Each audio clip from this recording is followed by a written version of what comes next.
একাধিকবার হুইপ জারি সত্ত্বেও বহু বিধায়ক অনুপস্থিত ছিলেন বিধানসভা অধিবেশনে। কোনো অনুপস্থিত দ্বারা নিয়ম ভাঙার কারণ দর্শাতে ফের চলতি সপ্তাহে শৃঙ্খলা রক্ষা কমিটি বসতে চলেছে বিধানসভায়। সেই বৈঠকে এবার অনুপস্থিত বিধায়কদের সশরীরে এসে কারণ জানাতে হবে। এর আগে বিধায়কদের শৃঙ্খলা নিয়ে কড়া পদক্ষেপ নিয়েছে শৃঙ্খলা রক্ষা কমিটি। এবার হুইপ জারি হওয়ার পরেও বিধায়করা কোনো অনুপস্থিত ছিলেন তা স্পষ্ট করতে এবার ফের বৈঠকে বসবে পরিষদীয় শৃঙ্খলা রক্ষা কমিটির টিম।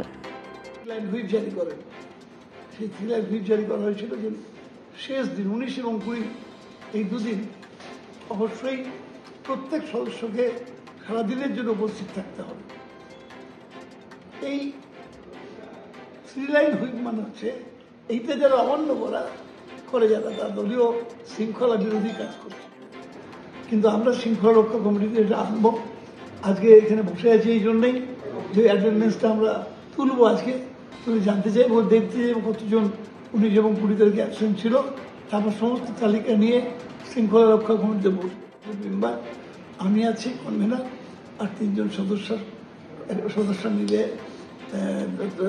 আমাদের অরূপ বিশ্বাস, ফিরাদ হাকিম এবং চন্দ্রিমা মহাচ্ছ 4 জন মেম্বার আমরা বসে সিদ্ধান্ত করবো এবং নিশ্চিতভাবে সিদ্ধান্ত করার আগে আমরা আমাদের নেত্রী ফেরার পরে তার সঙ্গে কথা বলবো। বলার পরে যা সিদ্ধান্ত নেবার আপনাদের জানিয়ে দেবো। সশরীরে বিধায়কদের ডেকে পাঠানো হবে? সশরীরে ডেকে পাঠানোর একটা চেষ্টা করবো। আমরা যে যারা আসেনি তাদেরকে ডেকে এনে কথা বলবো। এর আগে অনেকে মৌখিকভাবে আমরা বলেছি যে বিধানসভায় নির্বাচিত করে মানুষ, বিধানসভায় এলাকার সমস্যার কথা বলা বা রাজনৈতিক সমস্যার কথা বলা, অর্থনৈতিক বিষয় নিয়ে আলোচনা অংশগ্রহণ করা, এই জন্যই তারা আসেন এখানে। ম্যাক্সিমাম আমাদের রাজ্যে তো 40 দিনও হয় না, এই অল্প কটা দিন বিধানসভা হয়। এই বিধানসভায় যারা অ্যাবসেন্ট হচ্ছেন তাদেরকে বহুবারই মৌখিকভাবে সতর্ক করা হয়েছে এখানে এই বিধানসভা করো না।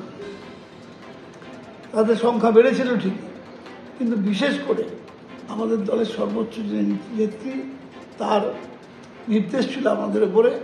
অ্যাকর্ডিংলি আমি চিফ হুইপকে বলি যে হুইপ জারি করার জন্য।